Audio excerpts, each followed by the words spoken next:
Welcome. It's Elizabeth here, doing our Facebook Live about introducing solid foods to your nursing baby and how that affects your lactation journey. So, first off, just going to throw it out there, you may notice I'm all by myself today. So, I would love, love, love, love, love if I could get some extra participation from folks who are watching because my beloved teammates are unavailable this morning. So, it's just me holding it down, and I would really love if we could hear from you folks as you're watching. If you have questions, comments of what you've done with your kiddos, or experiences or questions that you're having about introducing solids to your kiddos, and how things are going, your different individual lactation journeys, things like that.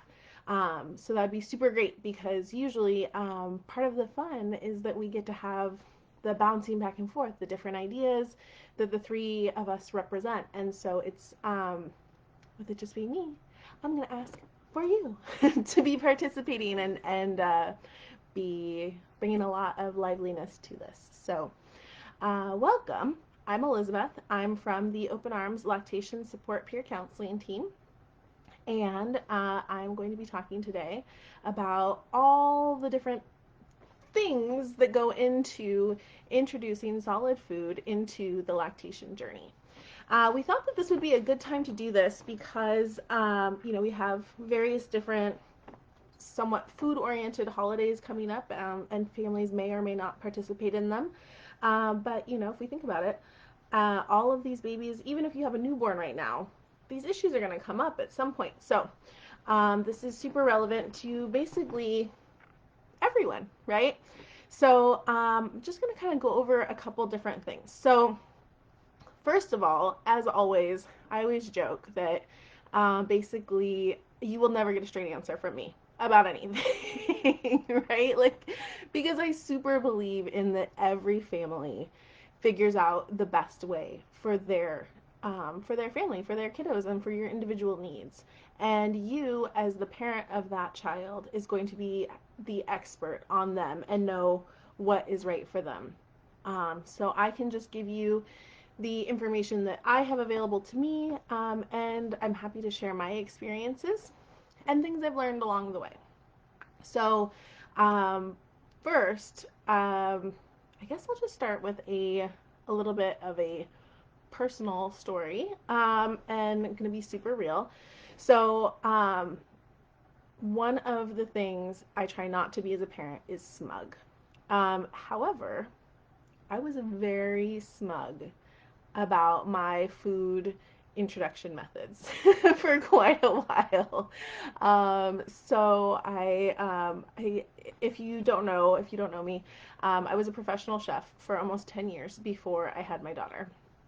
And that was what shifted me into lactation work. And so when it came time to offer solid foods to my daughter, I was like, oh, I got this on lock. This is fine. We had really struggled with our breastfeeding, and so introducing food seemed like that was definitely going to be my wheelhouse. I know how to feed people food. And it went great. It was super. We did baby-led weaning. We started at 6 months. We started with the first thing we ever offered her was bananas, and she hated it. So we waited a week and we offered some steamed planks of sweet potato with cinnamon, and she loved it. She was in heaven. And so we kind of, we ramped up from the planks of sweet potatoes and planks of individual vegetables, and we always put seasoning. Whether it was cumin or cinnamon or a squirt of lemon or something like that. We always made sure that these were super yummy, delicious foods because I feel strongly about that. And it was easy peasy. And it was textbook. It was just like, oh, great. And then she ate all this food. And by the time we got to a year, she was a champion eater. I was able to stop pumping at work pretty much entirely, because she was just really able to do that very seamless flip from having breast milk or formula as her primary nutrition to having solid foods as her primary nutrition, and we kept nursing for another year after that. Um, but in my life, I really did not enjoy pumping. It was definitely a challenge and an emotional burden for me. So it was super important for me to get off the pump and continue a nursing relationship. And it all worked super great. And so when I had my second kiddo, we had no nursing problems. Everything was great, easy peasy. All of the challenges I'd had with my first felt like were in the past. I was like, oh, this is amazing. Now we're really cruising. We are getting to the easy stuff. And everything else has already been easy. So this is going to be awesome. And then this stinking kid didn't like food. I offered him sweet potatoes. So I, at that point, you know, as I've shared sometimes, if you're familiar, by the time I had my second kiddo, I was much more rooted in trying to offer him, you know, more ancestral foods and more, you know, kind of go about things in a more traditional manner. And so I was even more focused on like, these are going to be, you know, like first foods from, you know, from the land and things that are relevant to us. So I tried a variety of different things. You know, I figured in honor of the land that we live in, we tried salmon. He didn't like salmon. He didn't like sweet potatoes. He didn't like um, squash. He didn't like, I mean, everything. And my kids are born in May and June, so they hit 6 months right in the fall and winter. And so it was a shock to have a child who did not like food, did not like flavors. You know, I had always subscribed to the idea of like, okay, I'll just put solid foods on your tray and it's up to you to eat them. Good luck. And he had no interest and, in fact, would get frustrated and mad when I would put these foods on his tray. And so it really made me kind of step back and say, like, oh, the method I was using with my first kiddo was a good method and it was perfect for her. And the method I'm using now, I'm trying to take that same method and put it onto my second kiddo, and it's not working for him. It's not that the method is bad and it's not that the kid is bad. No one is doing a bad job in this scenario. It's simply that these two things do not match up. So that really helped me kind of dial it back a little bit and realize that there is no one method that's going to work for everyone. Oh, shoot. And actually, I know we've got a couple folks watching. Oh, darn it. I was going to share. Sorry. Like I said, this is tough being the only one doing this. I was going to share to my page to hopefully get more folks, you know, watching. Um, oh well, I'm not capable of doing this many things at one time. So this is just going to have to be what it is. Um, so anyways, to go back to the, you know, big picture is, first of all, your child is an individual and they are a tiny human and they're going to have their own preferences and their own needs. And that is first and foremost when we are figuring out how to introduce foods. There are a couple things that are going to kind of be universal as we're talking about children and lactation. So the first and foremost thing I would say is we want to really focus on, you know, remembering that through the first year, we want to keep either breast milk or formula, pumped milk, human milk, formula, whatever is their milk option. And human milk and breast and formula milk are all carefully crafted to meet the very, very specific nutritional needs of babies. And so we don't want to stray from that. That absolutely needs to be their number one source of primary nutrition from 0 until 1 year. So if we are nursing, the way that we're going to want to keep that up is by whenever we start introducing food, we always, always, always want to be nursing or offering a bottle first, whatever is their normal way of taking their milk in.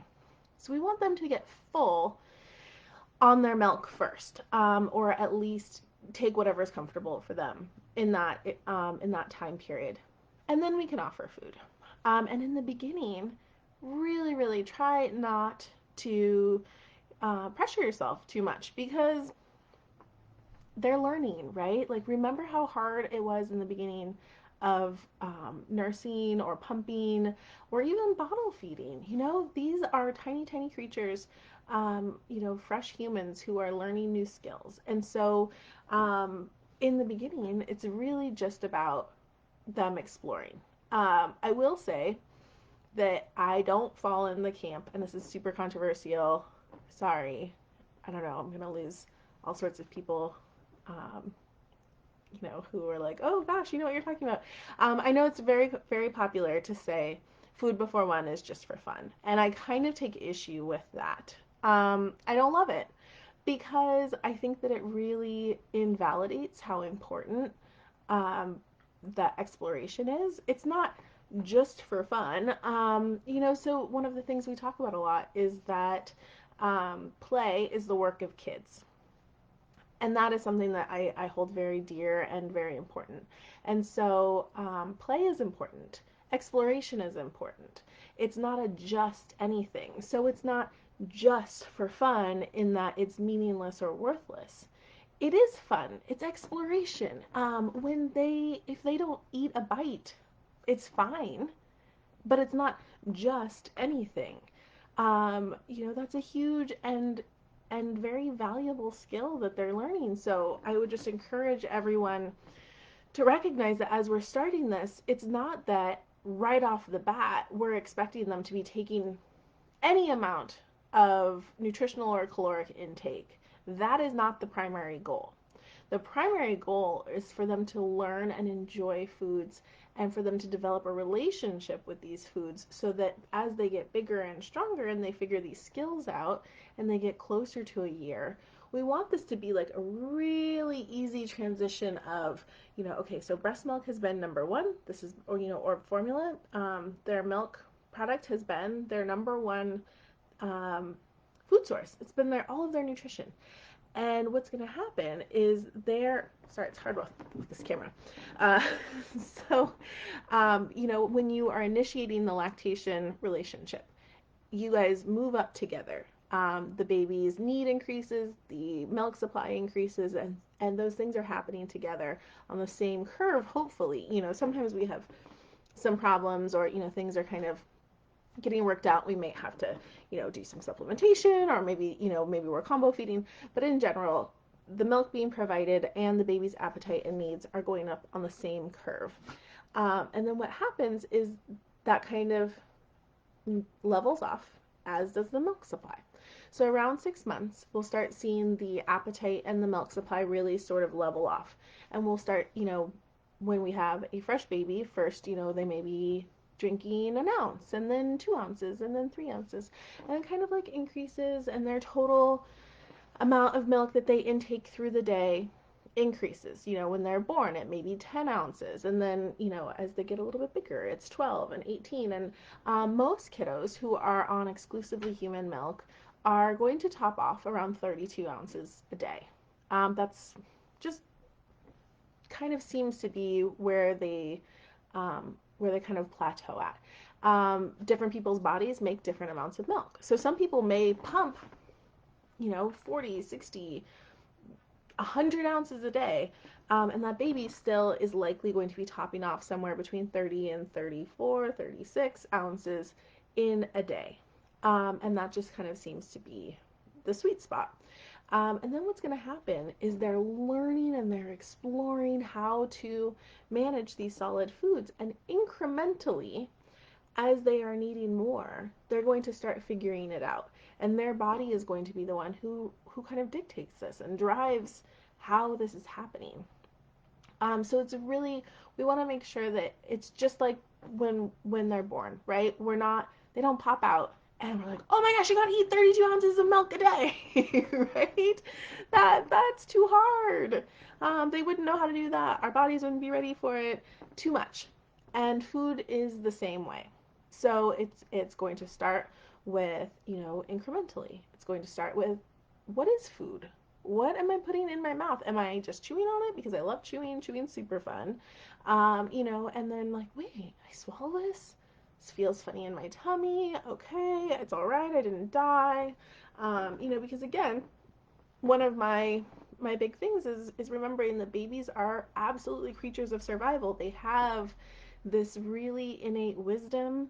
A lot of us come from cultures and traditions that where we know that our babies, have the wisdom of ancestors in them. They have survival in them. And so because of that, they're going to need to take some of this slowly. They're going to be relearning how to do this. They're making sure cautiously that this is safe, that this is a good idea. And so they're on this they're on this journey. And so it's really important that we remember in the beginning that exploration, that is super valuable. That is their work right then. And they're going to do it and they're going to enjoy it. It's going to be messy. And if they're not liking it, give them a break, back up, and wait until they are. And we can keep going back and forth, offer and, see what their response is. And then incrementally, they're going to start eating more and more and more. And this is when you can start exploring what is right for your individual baby. Is it best for them? Are they a baby-led weaning kind of kiddo? Are they a kiddo who needs a little bit of a slower introduction? Is this a baby who is enjoying the texture of purees? Is this a baby who likes soup? Is this, and just offering all sorts of different stuff. Um, Flavors are amazing. It's great, great, great to be offering all sorts of different flavor options to kiddos. I think it's really important that we remember that, again, this is the system, right? Is brilliant and amazing that this baby that we grew in our body while they were in our womb and surrounded with amniotic fluid, our amniotic fluid actually changes taste and flavor based on the foods that we're eating. So a lot of times we see folks who, if your diet consists of a lot of different flavors, of a lot of garlic and onions and spices and strongly flavored things, your baby's already been introduced to that in their amniotic fluid. And then if they come out and they are drinking your milk, they are also again getting all of those flavors through your milk, which is pretty awesome. And so a lot of times, sometimes we'll worry like, oh, is this going to be too strongly flavored? Is it okay to put stuff like this on a baby? And of course, I will always say that, trusting your gut and checking in with your own personal doctor for medical advice is going to be super important. So if you have been eating lots of your own traditional foods that have strong flavors or different things that are part of them, that is part of your baby's imprinted knowledge that they have. They know those flavors. Obviously, we don't want to give babies spicy food right out of the gate, but they'll let you know as you start offering different flavors what they're interested in or what they are not interested in. My first kiddo loves spicy food.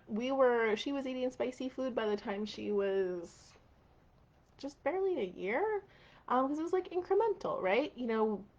We realized, oh, she really likes zucchini with cumin and lemon. Let's try cumin and lemon and some smoked paprika. Oh yeah, she is totally crushing that. Oh, I made this curried soup and she is killing that. Okay, great. Whereas my son, I don't know. I don't know which ancestors are talking to him, but he was Mr. Like, oh, applesauce is fine. Applesauce with cinnamon is not fine. So they let us know. But yeah, so this is also a really great time to be offering and exposing them to these flavors because nature plays this really terrible trick on us as they get bigger. They are most receptive to food under about 2.5 or 3 years old. And the likelihood is the more things they're tasting, the more things they're exposed to, the more their brain is like, oh, this is cool, this is cool, I know this, I know this. And their brain is growing at this exponential speed. And then between 2.5 and 3 years old, they go through this pruning phase. And we see this in lots of different aspects of their development because babies have to take so much stimulus in to learn that everything they learn comes into them and they are processing it. It's becoming part of their brain. But they need to be able to focus. And so they go through this neural pruning between 2.5, 3 years old, where they start things that have been reinforced a lot get to stay, and things that, maybe they only heard, maybe they heard in passing some words of a different language once, but they never heard it again. They don't need to keep that in there. It's just taking up a lot of space. And so that's going to get pruned off. Maybe they had one bite of a food and they didn't care for it, and it never got offered again. So that is going to go away. Now that is packaged away as a food that they do not like. If they have been introduced to a variety of foods and repeatedly, more of those receptors are kept as like, oh yeah, yeah, yeah, I like lemons. Lemons are cool. I like things that taste like cumin. Cumin is cool. But if they have never had that before, or they've only had it once and they didn't care for it, that's going to get shut down as a dislike. So between 2.5 and 3 years old, it's super common for us to see kiddos become more and more picky because they're going through this huge developmental pruning experience. So it's something to be prepared for. It's totally developmentally normal. They then come around again, usually between 5 and 6. They'll become open to trying new things again once they can come at it from a more rational place and not simply just a like, I'm going to open my mouth and hope for the best. so, so that's definitely something to keep in mind. Like, this is a great time to be offering lots and lots of flavors. Another question that comes up a lot is the idea of, is this going to end our nursing relationship? And realistically, this is not about your nursing relationship. So as we are introducing complementary foods after nursing or after getting a bottle, this should not be taken away from their nursing experience or their bottle feeding experience at all, because it's so important through this first year that they keep that milk as their primary nutrition. Most babies are not capable of taking in enough food, enough nutrient dense food for them to be able to be flipping to having their solid foods as their primary nutrition until they're a year, or sometimes a little bit over a year. It really depends on the kiddo. So, sorry. So, um, just keep on remembering to offer them their milk first and the food with little pressure in whatever method is working for you, whether it is purees, if you are starting with cereals, if you are starting with baby led weaning, no matter what, just especially in the like 6 to 9 month range, just remember this is them acquiring a skill. This is not about them getting this primary nutrition. Complementary, sure. At some point they're going to be getting a little bit more than they were having the day, in days previous. And so they are learning slowly what it feels like. Oh, okay, I'm getting a little bit, my tummy is getting full on food. And they're learning that experience. And so it's complementary and it's increasing just little bit by little bit as they go. And so yeah, and then when you get to a year, that can sometimes be also a little bit fraught and can feel a little bit scary because, if we're thinking a lot of times if we're coming with the goal of continuing nursing or continuing a lactation relationship past a year, it feels like, wow, I worked so hard for this. I worked so hard to get here, and I don't want it to be over. And I just want to really support you in recognizing that your baby is still going to come to you for comfort, regardless of whether you're nursing. But if you're nursing for comfort nursing, they're going to come to you for milk. Just because it's no longer their primary nutrition doesn't mean that it doesn't matter. So human milk is always jam-packed with goodness, regardless of where they're getting their primary nutrition. I always like to really remind folks that it's like this. It's the superest superfood ever. We're all over here trying to like grind up kale and put it into the meatball or something. But if we are nursing or if we're giving our milk in a bottle, the great thing is that we have this super duper superfood available on tap. and we can keep giving that to our baby. It's like a little vitamin shot, a little immunity shot, and we're giving it to them all the time throughout the day. I've heard sometimes, folks will say that family or doctors are, saying, well, there's no point in giving human milk anymore after a year. So when I hear that, I just want to point out, does kale stop being good for you when you're over a year old? No, your milk is still amazing. And that incredible nutrition is still so good for your baby, whether they're a year or 2 years or 3 years or 4 years or however many years is mutually working for the two of you together in that relationship. My daughter was 5 when my youngest was born, and I actually was really hopeful. I was like, oh, maybe she'll like have some milk because she doesn't drink cow milk, which is fine with me. But I was like, oh, this is cool. I've got this access to this, super great milk. Anyways, she asked for it in a cup. I gave it to her in a cup, and she didn't like it anymore. So, your kiddo will let you know when they're done, when they don't want to, and full term weaning or full term breastfeeding, full term lactation, natural term breastfeeding, natural term lactation, whatever you want to call it. I don't like extended breastfeeding because it's not extended. That implies that you were supposed to stop at some point and you extended it. It's full term. It's what works for you and your baby. And full term or natural term lactation is not about you or your baby making lactation go past anything that works for you guys. What it means is that you are figuring this relationship out together. So after a year, that's my favorite time to nurse a baby because it's like, oh, there's no more pressure. I just get to nurse this baby whenever I want to, whenever they want to. If I don't feel like it, get out of my face. Like, I don't have to. You can eat food. But if you fall down on the playground and you're super sad and you need a mama snuggle and you need some milk, then we've got that. And if or if you've got a tummy virus and you can't keep food down, I don't have to worry about getting gross Pedialyte in you. I'm just going to get you nursing all day and get you through this tummy bug.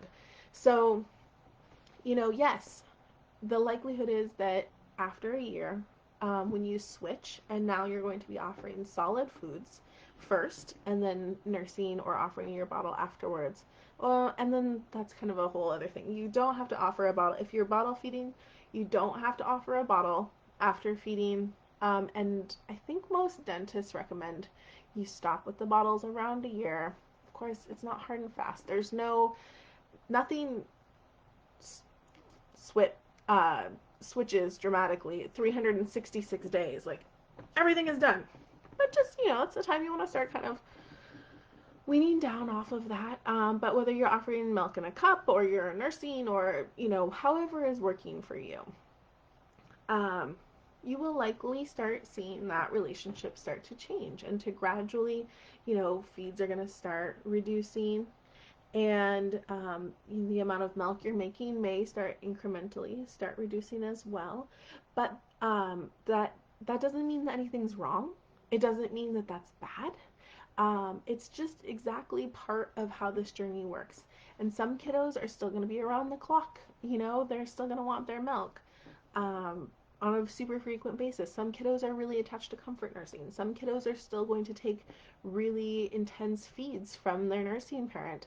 Every kiddo is super different, and so there's no way to really know until we get there what's happening. And so, um, it looks different for everyone, but I would encourage you not to stress out about it or, be feeling like it's failing if it starts changing because it's an evolving relationship and it's always going to just be kind of shifting and evolving to meet the needs of you and your baby in that stage of your journey.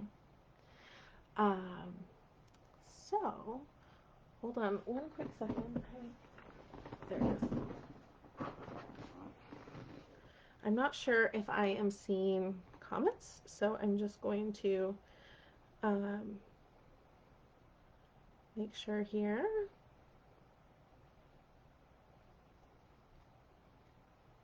Mhm.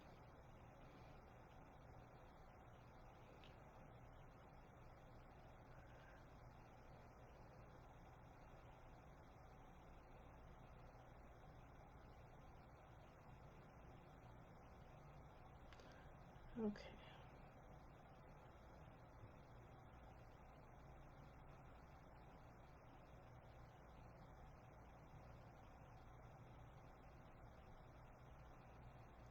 Hi.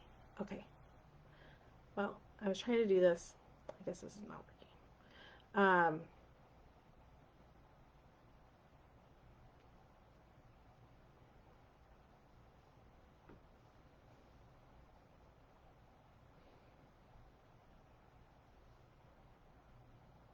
Oh, okay. Anyways, so would love to hear if folks have questions or thoughts or anything about any of this. I brought some cool things that are super unnecessary. So,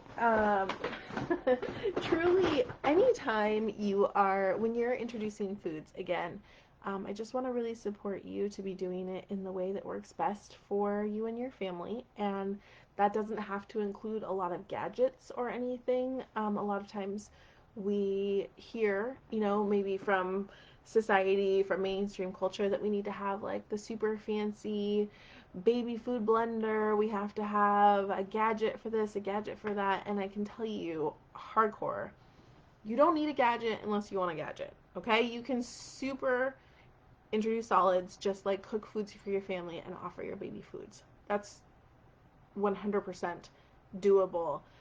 There are some things that are fun that I enjoy that I figured I'd bring to share. So I get a lot of times folks are asking about different sippy cups.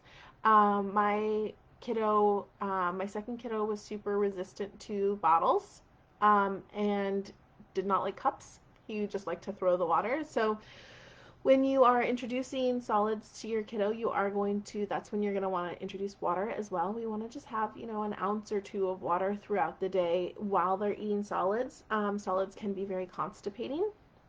So, and breast milk, human milk, formula are designed to be perfectly balanced for hydration. But sometimes when we're introducing solids, that's when we also want to be introducing water because in the big picture, right, we know that they're going to be eventually eating more food and they want to be washing that down with water. So I liked this cup. It had like a soft spout for helping my kiddo transition to drinking some water with meals. So my other kiddo, I just did small open cups. I used those little tiny mason jars, and she drank from them very daintily and cutely, and it was lovely. And not all kids can do that or will do that.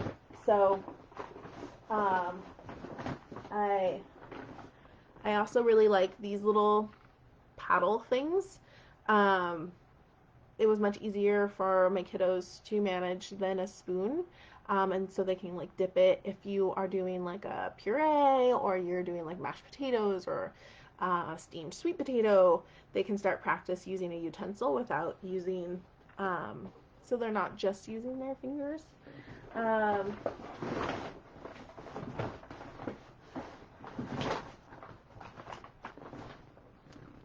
these little things are a fun option too. So they make these to have like a little silicone thing that pops off. And so this is great too for teething.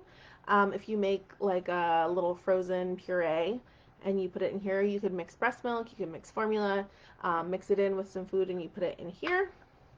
And then you can freeze it and then they can chomp on it to make their gums feel better, which is very nice.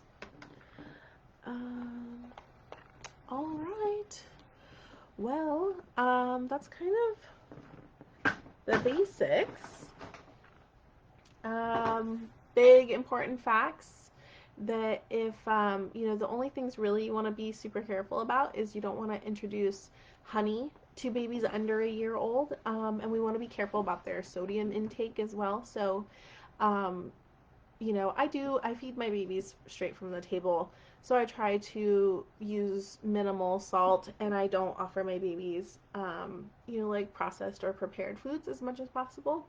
Um, but life is real, right? And don't shame yourself if what you have on hand that day is like, yeah, you made Trader Joe's orange chicken for dinner. That may or may not be what we're having for dinner tonight.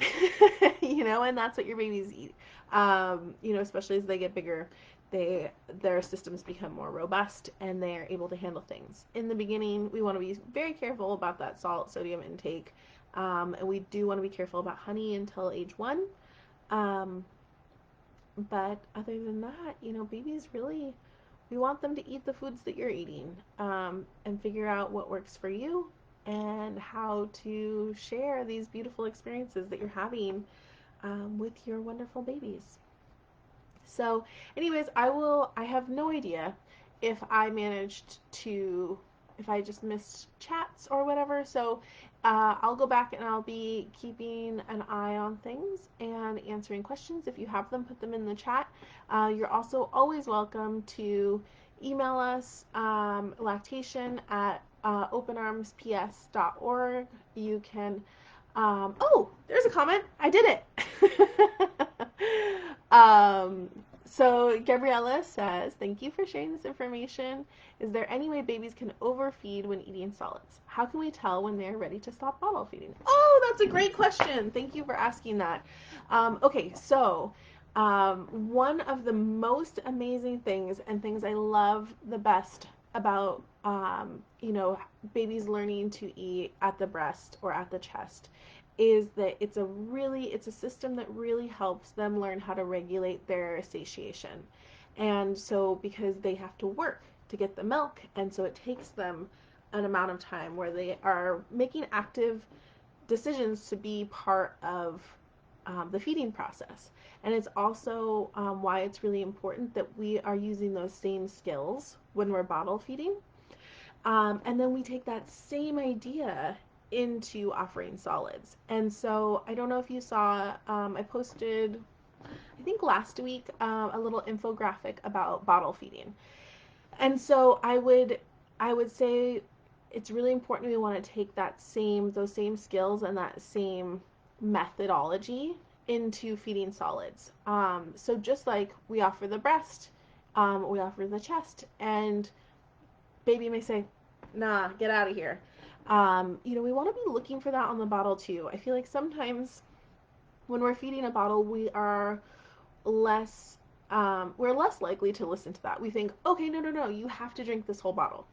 And instead, we really want to step back into, like, when we're bottle feeding, the same way we would at the breast or at the chest. If they say no, thank you, cool. We're not going to force it. Now, obviously, if kiddo has a medical condition or something else compounding, if we have some sensory issues going on, that may be a whole other factor. But this is really where the foundation of healthy eating habits, the healthy understanding of their body and that connection of hunger, satiation, how to eat to, reach satisfaction without overeating. This regulation part starts in these tiny babies, which is so cool. And so when they are doing solids too, that's where we want to use those same methods. We really want to be checking in with baby. It's always about, this is like consent, right? This is how we get to this place where we are checking with them. Okay, here's this food. Do you like it? Do you want some? If baby has the dexterity to be using their pincer grasp and putting food in their mouth, that's awesome. If they don't have the dexterity yet, but they're showing interest and they are actively engaged in wanting food and you're offering the food, so say you're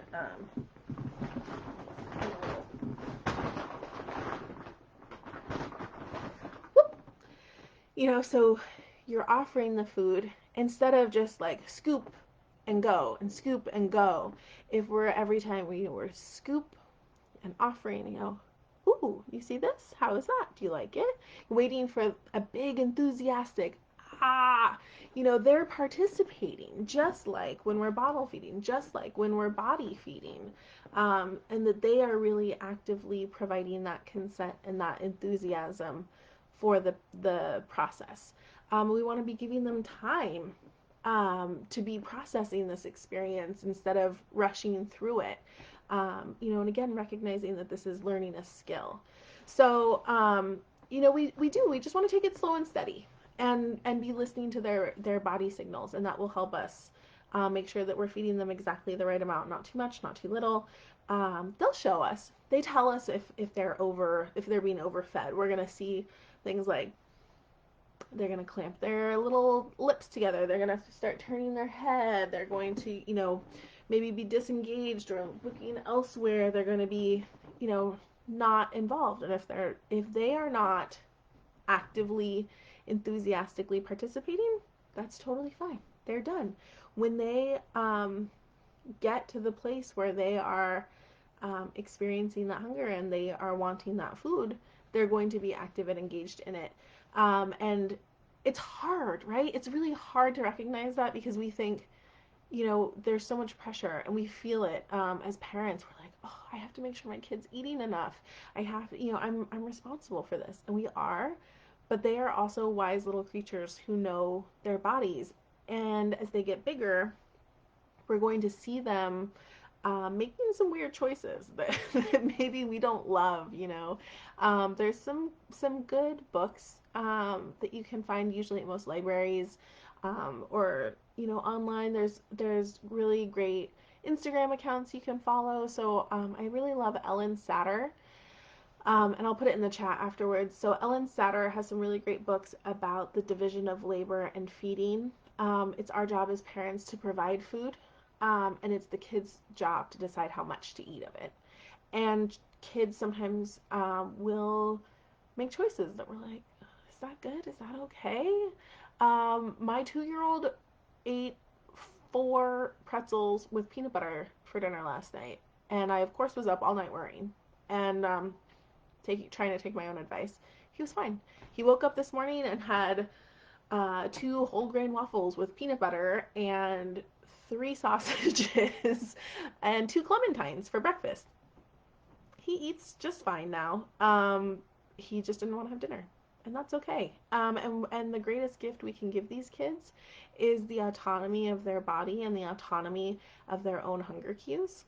Um, and then bottle feeding. So that again, that's one of those tough lines to figure out, right? So some kiddos are really, really attached to their bottles, and I recognize that that's a more difficult situation to figure out how to end that relationship. I know for dentistry, it's really important that we not give them bottles overnight, or like alone in their cribs and things like that, because it can cause a lot of dental decay.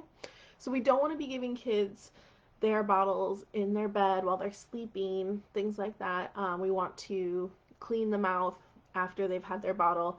The mechanism for nursing and the mechanism for bottle feeding is different. So we do end up with more milk pooling in the mouth when we are eating from a bottle versus when breastfeeding. So we tend to not see as much of that tooth decay from night nursing as we do from bottle feeding at night. And again, this is not a judgment thing. Like, I took a bottle till I was 5, just so you know. And I had great teeth. So, luck, I guess, and recognizing that all kids are different. But just the mechanics do tend to be create a scenario where the teeth are more at risk from bottle feeding at night, especially if kiddo is given their own bottle to just, have in their bed and they're, taking it and then they fall asleep. Then the milk is dripping out and pooling in the mouth. Whereas when they're feeding at the body, the mechanism is that the nipple goes all the way down the throat, so the milk goes down the throat. There can be some disruptions to this if kiddo has a tongue or lip tie, because it can cause milk to get trapped up in the top of the lip and in the bottom of the mouth because the tongue can't swish it around. So, I would start with that. Just being really careful about nighttime bottles, and then, helping kiddo make that transition from bottle feeding after a year to taking a cup. Ideally, we want to get kiddos um, drinking from cups exclusively around a year, but obviously every kiddo is different, and it's a relationship, and they have to figure that out, and we have to help guide them through it and not do it as a punitive or a negative thing. We don't want to take away something that is important to them and make it painful and hard.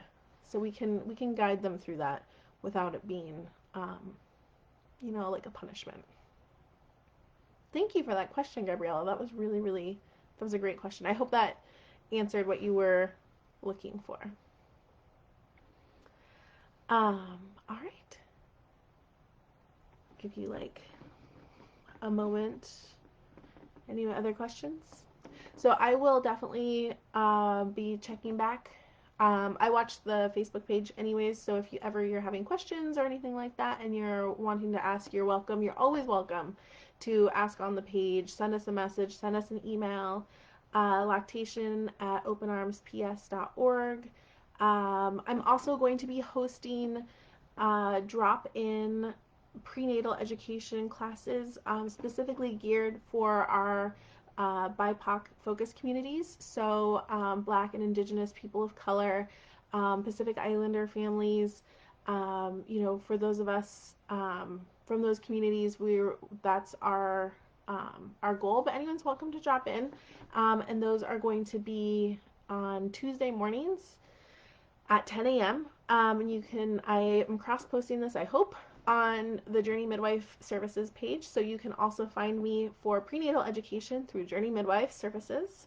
And I teach those on Tuesday mornings. Like I said, coming up, those are going to be drop-in classes. And then starting in the beginning of January, we're going to start a whole new session where we do a 10-week series. Yeah. So thank you all for hanging out with just me. I hope it wasn't too much of my voice. You all are amazing. You are great parents. You are doing a wonderful job. And you deserve support and community, and we are here for you. All right. Have a wonderful day.